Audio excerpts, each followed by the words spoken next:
So hi friends, welcome back to another video. నేను మీ సునీల్, మీరు చూస్తున్నారు Sunil technology. So friends, present మన దగ్గర అయితే ఉంది ఆల్ న్యూ 2026 సంబంధించిన బజాజ్ పల్సర్ 150 స్టాండర్డ్ వేరియంట్ అనేది ప్రెజెంట్ మన దగ్గర అయితే ఉంది. సో ఈ 2026లో మనకి దీంట్లో చాలా ఇంపార్టెంట్ అప్డేట్స్ అయితే చేశారని చెప్పొచ్చు. లైక్ గ్రాఫిక్స్ కానీ, హెడ్లైట్ కానీ, టర్న్ బ్లింకర్స్ కానీ, ఇలా చాలా ఇంపార్టెంట్ అప్డేట్స్ చేశారని చెప్పొచ్చు. సో ఇంకా ఎటువంటి అప్డేట్స్ అనేది తీసుకొచ్చారు, అలాగే ప్రైస్ అనేది ఎంత ఇంక్రీజ్ చేశారు, ఎవ్రీథింగ్ కూడా మీకు ఈ వెహికల్ గురించి క్లియర్గా ఎక్స్ప్లెయిన్ చేస్తాను. కాబట్టి వీడియో అక్కడ స్కిప్ చేయకుండా లాస్ట్ వరకు చూసే ప్రయత్నం చేయండి. అలాగే మీరు ఎవరైనా ఫస్ట్ టైం మన ఛానల్ విజిట్ చేస్తే కనుక డైలీ మన ఛానల్లో టూ వీలర్ కంటెంట్ అనేది అప్లోడ్ చేస్తుంటాను. సో ఇంట్రెస్ట్ ఉన్న ప్రతి ఒక్కరు కూడా ఛానల్ అయితే సబ్స్క్రైబ్ చేసుకోండి. సో ఫస్ట్ ఆఫ్ ఆల్ దీంట్లో మనకి రెండు వేరియంట్స్ అనేవి అవైలబిలిటీ తీసుకొచ్చారు. ఒకటి అనలాగ్ వేరియంట్, అంటే ఇక్కడ మనకి మీటర్ అనేది అనలాగ్ అయితే ఉంటుంది, అండ్ ఇంకొకటి డిజిటల్ వేరియంట్ అనమాట. సో డిజిటల్ వేరియంట్ అనేది ప్రెజెంట్ మంత్ అవుతుందని చెప్పొచ్చు. సో రెండు వేరియంట్స్ లో కూడా మనకి కంప్లీట్ గా 3 కలర్స్ అయితే ఉంటాయి. ఒకటి సిల్వర్ ఉంటుంది, అండ్ ప్రెజెంట్ మీరు చూస్తున్న బ్లూ కలర్ అయితే ఉంటుంది, అండ్ ఇంకొకటి రెడ్ కలర్ అయితే ఉంటుంది అనమాట. సో 3 కలర్స్ లో మీరు మీకు నచ్చిన కలర్ మీరు అయితే చూస్ చేసుకోవచ్చు. ఇక ఫస్ట్ ఆఫ్ ఆల్ వీళ్ళు తీసుకొచ్చిన మేజర్ ఇంపార్టెంట్ అప్డేట్ దీని యొక్క గ్రాఫిక్స్ అని చెప్పొచ్చు. ప్రీవియస్ గా ఇక్కడ మనకి ట్యాంక్ పైన 150 అని చెప్పేసి పెద్ద స్టిక్కరింగ్ అయితే ఉండదు కదా, సో దాన్ని అయితే రిమూవ్ అయితే చేశారని చెప్పొచ్చు. సో గ్రాఫిక్స్ అయితే మాత్రం ఈసారి కొంచెం మినిమల్ గా అయితే తీసుకొచ్చారని చెప్పొచ్చు. ఫస్ట్ ఆఫ్ ఆల్ ఇక్కడ మనకి డూమ్ దగ్గర సిల్వర్, అలాగే బ్లూ, అలాగే కార్బన్ ఫైబర్ టెక్స్చర్ తో మనకి దీని యొక్క గ్రాఫిక్స్ అనేవి డిజైన్ చేశారు. సేమ్ గ్రాఫిక్స్ అనేవి మనకి ట్యాంక్ పైన కూడా ఉన్నాయని చెప్పొచ్చు. సిల్వర్, బ్లూ, అలాగే కార్బన్ ఫైబర్ టెక్స్చర్ తో మనకి దీని యొక్క ట్యాంక్ మీద కూడా డిజైన్ చేశారు. అలాగే సైడ్ ప్యానల్స్ మీద కూడా చూడొచ్చు 150 అని చెప్పేసి స్టిక్కరింగ్ అయితే కనిపిస్తుంది. అలాగే ఇంజిన్ కౌల్స్ ఉన్నాయి కదా, దీనిపైన కూడా కార్బన్ ఫైబర్ టెక్స్చర్, అలాగే సిల్వర్, అలాగే బ్లూ కలర్ కాంబినేషన్ లో మనకి స్టిక్కరింగ్ అయితే ఉందని చెప్పొచ్చు. ఇది కూడా మనకి ఫైబర్ బాడీని యూస్ చేశారని చెప్పొచ్చు. ఇక నెక్స్ట్ మన ఒక వాకర్ ఇంటర్వ్యూ గురించి మాట్లాడుకుంటే టాప్ లో ఇక్కడ మనకి మిర్రర్స్ అయితే కనిపిస్తున్నాయి. మిర్రర్స్ అనేవి ప్రీవియస్ గా ఏవైతే మిర్రర్స్ ఉన్నాయో సేమ్ మిర్రర్స్ అని చెప్పొచ్చు. ఇవి కూడా ఫైబర్ బాడీని యూస్ చేశారు. అండ్ నెక్స్ట్ హెడ్లైట్ గురించి మనం మేజర్గా మాట్లాడుకోవాలి. ఎందుకంటే హెడ్లైట్ అనేది ప్రీవియస్గా హాలోజన్ బల్బ్ ఉండేది కదా, సో దాని ప్లేస్లో ఈసారి ఎల్ఈడికి అయితే అప్డేట్ చేశారని చెప్పొచ్చు. సో హెడ్లైట్ అనేది ఎల్ఈడికి చేంజ్ చేయడంతో పాటు దీని యొక్క డూమ్ కూడా మనకి కొంచెం లిటిల్ బిట్ అయితే చేంజ్ అయితే అయిందని చెప్పొచ్చు. ఇది కూడా మనకి కంప్లీట్గా ఫైబర్ బాడీని యూస్ చేశారనమాట. అండ్ ఇక్కడ చూసుకుంటే మనకి సైడ్ కొంచెం క్రోమ్ ఫినిషింగ్, అలాగే గ్రిల్స్ కూడా మనకి ఇక్కడ ఆఫర్ చేయడం జరిగింది. సో డిఆర్ఎస్ యొక్క డిజైన్ కూడా మనకి దీంట్లో ఇన్బిల్డ్ చేశారనమాట. So sprint LED head lights అయితే ఇచ్చారు కాబట్టి మనకి నైట్ టైం విజిబిలిటీ కూడా మనకి హాలోజన్ బల్బ్తో కంపేర్ చేసుకుంటే ఇంకా మనకి బెటర్ అయితే ఉంటుందని చెప్పొచ్చు. సో ఓవరాల్గా మనకి హెడ్లైట్ యొక్క సెటప్ గురించి మీ హానెస్ట్ ఒపీనియన్ ఏంటో కింద కామెంట్ సెక్షన్లో కామెంట్ చేయండి. నా ఒపీనియన్ ఏంటనేది నేను రైడ్ రివ్యూలో మాట్లాడతాను. నెక్స్ట్ దీని యొక్క సస్పెన్షన్ గురించి మాట్లాడుకుంటే ఫ్రంట్ సైడ్ మనకి 31mm టెలిస్కోపిక్ ఫోక్స్ అనేవి ఇవ్వడం జరిగింది. ప్రీవియస్గా ఏవైతే సస్పెన్షన్ ఉందో సేమ్ అని చెప్పొచ్చు. సస్పెన్షన్ పైన ఇక్కడ రిఫ్లెక్టర్ కూడా కనిపించడం జరుగుతుంది. నెక్స్ట్ దీనికి మడ్ గార్డ్ గురించి మాట్లాడుకుంటే మడ్ గార్డ్ అనేది కంప్లీట్ గా ఫైబర్ టైప్ ప్లాస్టిక్ బాడీతో మనకి మడ్ గార్డ్ అనేది డిజైన్ చేశారు. బ్యాక్ సైడ్ అంతా మనకి మ్యాటి బ్లాక్ అయితే ఉంది, మధ్యలో మనకి కొంచెం గ్లాస్ బ్లాక్ అయితే ఉంది. దీనిపైన ఇక్కడ మనకి కార్బన్ ఫైబర్ టెక్స్చర్ అయితే కనిపించడం జరుగుతుంది. నెక్స్ట్ దీని యొక్క టైర్స్ అండ్ వీల్స్ గురించి మాట్లాడుకున్నట్టయితే ఫ్రంట్ సైడ్ 80/100 17 ఇంచ్ ట్యూబ్లెస్ ఎలా వీల్స్ అనేవి ప్రొవైడ్ చేయడం జరిగింది. సో ఫ్రంట్ సైడ్ టైర్ చూడొచ్చు మనకి ఈ విధంగా అయితే ఉంటుంది. ఇది కంప్లీట్ గా సిఏ టైర్ అని చెప్పొచ్చు. నెక్స్ట్ దీని యొక్క బ్రేకింగ్ సిస్టమ్ గురించి మాట్లాడుకున్నట్టయితే front side 260mm disc brake అనేది ప్రొవైడ్ చేస్తున్నారు. సో ఫ్రంట్ సైడ్ డిస్క్ అయితే చూడొచ్చు మనకి ఈ విధంగా అయితే ఉంటుంది. దీంట్లో సింగిల్ ఛానల్ ఏబిఎస్ అనేది ఇన్బిల్ట్ అయితే చేశారని చెప్పొచ్చు. డ్యూయల్ పిస్టన్ క్యాలిపర్స్ మనకి దీని యొక్క డిస్క్ అనేది డిజైన్ అయితే చేశారని చెప్పొచ్చు. Back side 130mm drum break అయితే ఉంటుంది, అండ్ ఆర్ఎల్పి సెన్సార్ కూడా అయితే ఉంటుంది అనమాట. ఆర్ఎల్పి అంటే rear wheel lift off production అని చెప్పొచ్చు. సో ఇది మనకి మనం ఫాస్ట్ గా వెళ్ళి ఫ్రంట్ సైడ్ మనం హార్డ్ బ్రేకింగ్ చేసాం అనుకోండి, అప్పుడు మనకి బ్యాక్ సైడ్ వీల్ పైకి లేస్తుంది కదా, సో అలా లేకుండా మనకి కొంచెం ప్రొడక్షన్ ఇస్తుందని చెప్పొచ్చు. నెక్స్ట్ దీని యొక్క ట్యాంక్ గురించి మాట్లాడుకున్నట్టయితే దీంట్లో 15 లీటర్స్ మెటల్ ట్యాంక్ ఇచ్చారు. మెటల్ ట్యాంక్ ఇచ్చారు కాబట్టి ప్రొడక్షన్ డిపార్ట్మెంట్లో ఇది ఒక ప్లస్ పాయింట్ అని చెప్పొచ్చు. ఎందుకంటే మనం డైలీ లైఫ్లో మనం ఫ్రంట్ సైడ్ ఏమైనా వాటర్ క్యాన్స్ కానీ ఏమైనా చిన్న చిన్న లగేజ్ కానీ పెట్టుకుని క్యారీ చేస్తాం కదా, సో అలాంటప్పుడు మనకి ఫైబర్ బాడీ అయితే మనకి బ్రేక్ అయ్యే అవకాశం అయితే ఉంది. మెటల్ బాడీ కాబట్టి మనకి ఆ భయం అయితే అవసరం లేదని చెప్పొచ్చు.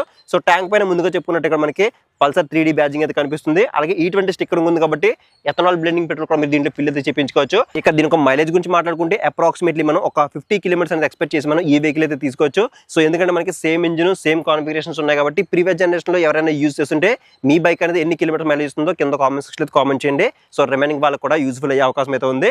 అండ్ నెక్స్ట్ ఇంజిన్ గురించి మాట్లాడుకున్నట్టయితే సో ఇది మనకి సేమ్ ఇంజిన్ అని చెప్పొచ్చు. ప్రీవియస్ గా ఏదైతే 149cc ఎయిర్ కూల్ ఇంజిన్ అయితే ఉందో సేమ్ ఇంజిన్ అని చెప్పొచ్చు. ఇంజిన్ డిపార్ట్మెంట్ లో కూడా మనకి ఎటువంటి చేంజ్ అయితే లేవని చెప్పొచ్చు. 13.8 bhp పవర్, అలాగే 13.2 Nm టార్క్ అనేది ఇంజిన్ అయితే జనరేట్ చేస్తుంది. Along with 6 speed gear box అయితే ఉందన్నమాట. So heel and throw shifter అయితే ఉందని చెప్పొచ్చు. అండ్ నెక్స్ట్ ఇంజిన్ కి ప్రొటెక్షన్ లో మనకి ఇంజిన్ కౌల్స్ అయితే ఉన్నాయని చెప్పొచ్చు. సో ఇంజిన్ అనేది OBD 2B నార్మ్స్ కి అప్డేట్ చేసిన లేటెస్ట్ ఇంజిన్ అనే చెప్పొచ్చు. అలాగే నెక్స్ట్ దీనికి గ్రౌండ్ క్లియరెన్స్ గురించి మాట్లాడుకుంటే దీంట్లో 165mm అనేది గ్రౌండ్ క్లియరెన్స్ అనేది ఇవ్వడం జరిగింది. సో మన ఇండియన్ రోడ్ కండిషన్స్ కి 160mm ఉంటే సరిపోతుంది. వీళ్ళు 165 ప్రొవైడ్ చేశారు కాబట్టి మనం హెవీ స్పీడ్ బ్రేకర్స్ దగ్గర కానీ ఆఫ్ రోడింగ్ చేసినప్పుడు కానీ లేదంటే పాట్ హౌస్ లో రైడ్ చేసినప్పుడు కానీ ఎటువంటి ప్రాబ్లం లేకుండా మనం కంఫర్టబుల్ గా మనం రైడ్ చేయొచ్చు.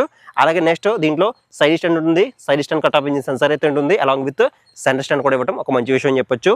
నెక్స్ట్ దీని యొక్క డ్రైవ్ టైప్ గురించి మాట్లాడుకుంటే ఇది కంప్లీట్ గా క్లోజ్డ్ టైప్ చైన్ అనేది ఇవ్వడం జరిగింది. సో క్లోజ్డ్ చైన్ కాబట్టి మనకి మెయింటెనెన్స్ ఫ్రీగా ఈ వెహికల్ ఉండడం జరుగుతుంది అనమాట. అలాగే నెక్స్ట్ ఇంకా సైడ్ ప్యానల్స్ అయితే చూడొచ్చు.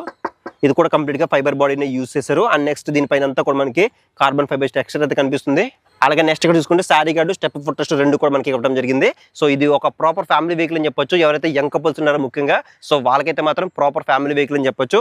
ఎందుకు ఇలా అంటే దీంట్లో సింగిల్ లాంగ్ సీట్ ఉంటుంది కాబట్టి, సో ఎవరైతే యంగ్ కపుల్స్ ఉన్నారో వాళ్ళకి మాత్రం ఒక ప్రాపర్ ఫ్యామిలీ వెహికల్ గా మనం ఈ వెహికల్ చెప్పుకోవచ్చు. సీట్ యొక్క క్వశ్చన్ కూడా మనకి 2 గుడ్ అయితే ఉంటుంది. సో ప్రీవియస్ జనరేషన్ తో కంపేర్ చేసుకుంటే ఈసారి సీట్ అయితే చూడొచ్చు, మనకి కొంచెం డిఫరెంట్ గా మనకి టెక్స్చర్ అనేది తీసుకురావడం జరిగింది. సో పిలియన్ కానీ రైడర్ కానీ ఎటువంటి ప్రాబ్లం లేకుండా మీరు మీ ఫ్యామిలీతో మీరు కంఫర్ట్ గా మీరు రైడ్ అయితే చేయొచ్చు. అలాగే బ్యాక్ సెక్షన్ లో క్లోజ్డ్ గ్రాబ్ బార్స్ అనేవి ఇవ్వడం జరిగింది. అలాగే దీని యొక్క సీట్ హైట్ కూడా మనకి 785 mm అయితే ఇవ్వడం జరిగింది. సో 785 అంటే మినిమం మీరు 5.4, 5.6 ఉన్నా కూడా మీరు ఈజీగా కంఫర్టబుల్ గా మీరు రైడ్ చేయొచ్చు. అలాగే దీని యొక్క కర్వ్ వెయిట్ కూడా చాలా మంది వెయిట్ ఎక్కువ ఉంటుంది పల్సర్ అని చెప్పేసి అనుకుంటారు. ఇది కేవలం 148 kg వెయిట్ తో రావడం జరుగుతుంది. సో ఈ వెహికల్ మీరు రైడ్ చేస్తే మాత్రం అసలు వెయిట్ ఉన్న ఫీలింగ్ మీకు అయితే అనిపించదు. అలా అయితే ఉంటుంది అనమాట రైడింగ్ అని, దీని యొక్క కంఫర్ట్ కానీ ఆ విధంగా అయితే ఉంటుందని చెప్పొచ్చు. అలాగే నెక్స్ట్ దీని యొక్క హ్యాండ్ బార్ గురించి మాట్లాడుకుంటే దీంట్లో క్లిప్ అండ్ హ్యాండ్ బార్స్ అని ఇవ్వడం జరిగింది. సో హ్యాండ్ బార్ కంఫర్ట్ అయితే మాత్రం నెక్స్ట్ లెవెల్ అయితే ఉంటుందని చెప్పొచ్చు. అలాగే హ్యాండ్ బార్ మీద ఉన్న స్విచెస్ గురించి మాట్లాడుకుంటే లెఫ్ట్ సైడ్ లో హైవీ లోబిన్ తో పాటు పాస్ స్విచ్ కూడా ఒకే బటన్ లో ఇంటిగ్రేట్ చేశారు.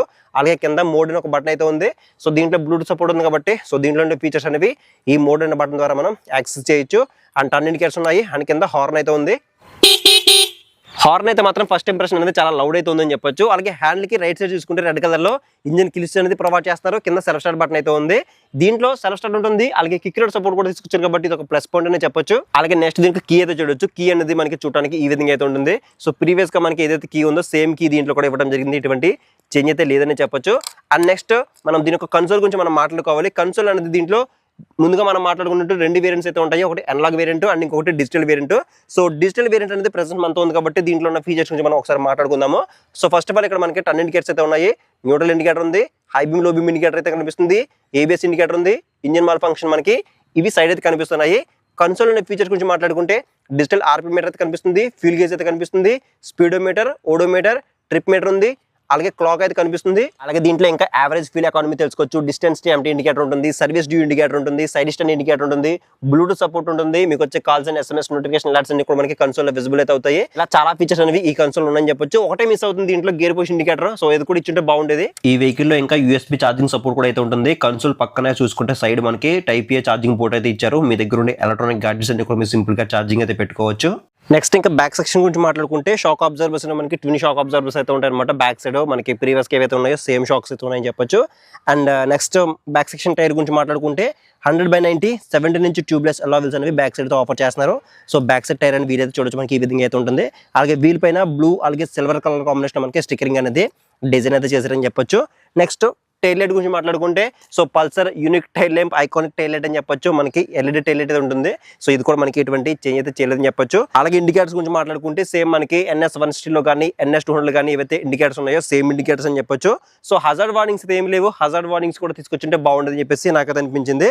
అలాగే టైర్ కి ప్రొటెక్షన్ ఇక్కడ మనకి టైర్ హగ్గర్ అయితే ఇచ్చారనమాట. ఇది కూడా మనకి కంప్లీట్ గా ఫైబర్ బాడీనే యూస్ చేశారని చెప్పొచ్చు. అలాగే ఎగ్జాస్ట్ గురించి మాట్లాడుకుంటే దీంట్లో సింగిల్ లాంగ్ ఎగ్జాస్ట్ పైప్ అనేది ఇక్కడ ఇవ్వడం జరిగింది. సో ఎగ్జాస్ట్ పైన ఇక్కడ మనకి హీట్ షీల్డ్ కూడా ఇక్కడైతే ఇవ్వడం జరిగింది అనమాట. సో ఎగ్జాస్ట్ సౌండ్ ఏ విధంగా ఉందో ఒకసారి చెక్అవుట్ చేద్దాం.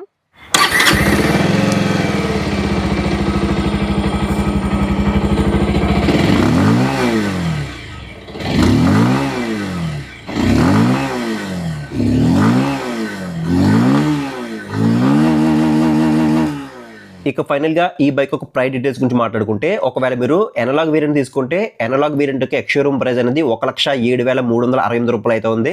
ఆన్ రోడ్ ప్రైస్ అనేది 1,36,000 రూపాయల వరకు అయితే ఉంది. ఇక మీరు డిజిటల్ వేరియంట్ తీసుకుంటే డిజిటల్ వేరియంట్ కి ఎక్స్షోరూమ్ ప్రైస్ అనేది 1,10,600 రూపాయలు ఉంటే ఆన్ రోడ్ ప్రైస్ అనేది 1,40,000 రూపాయలు అయితే ఉంది.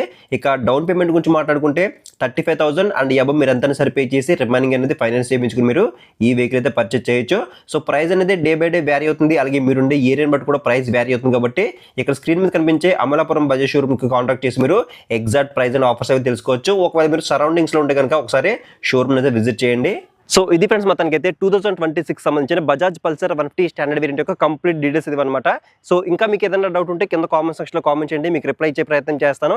సో ఇప్పుడు నెక్స్ట్ మనం ఈ బైక్ని రైడ్ తీసుకెళ్తున్నాను. ఇప్పుడు నేను రైడ్ తీసుకెళ్ళి నా రైడ్ ఎక్స్పీరియన్స్ ఏంటి, అలాగే ఈ వెహికల్ ఉన్న ప్రోస్ ఏంటి, కాన్స్ ఏంటి, ఈ వెహికల్ గురించి నా ఒపీనియన్ ఏంటి, ఈ వెహికల్ ఎవరు తీసుకుంటే బాగుంటుందనే విషయాల గురించి క్లియర్గా మాట్లాడతాను. కాబట్టి మీరు ఆ వీడియో మిస్ అవ్వకుండా ఉండాలంటే కింద ఛానల్ సబ్స్క్రైబ్ బటన్ అయితే ఉంటుంది, దాన్ని క్లిక్ చేసుకుని పక్కన నోటిఫికేషన్ వెళ్ళండి, యాక్టివ్ చేసుకోండి. సో నెక్స్ట్ వీడియో మళ్ళీ కలుద్దాం.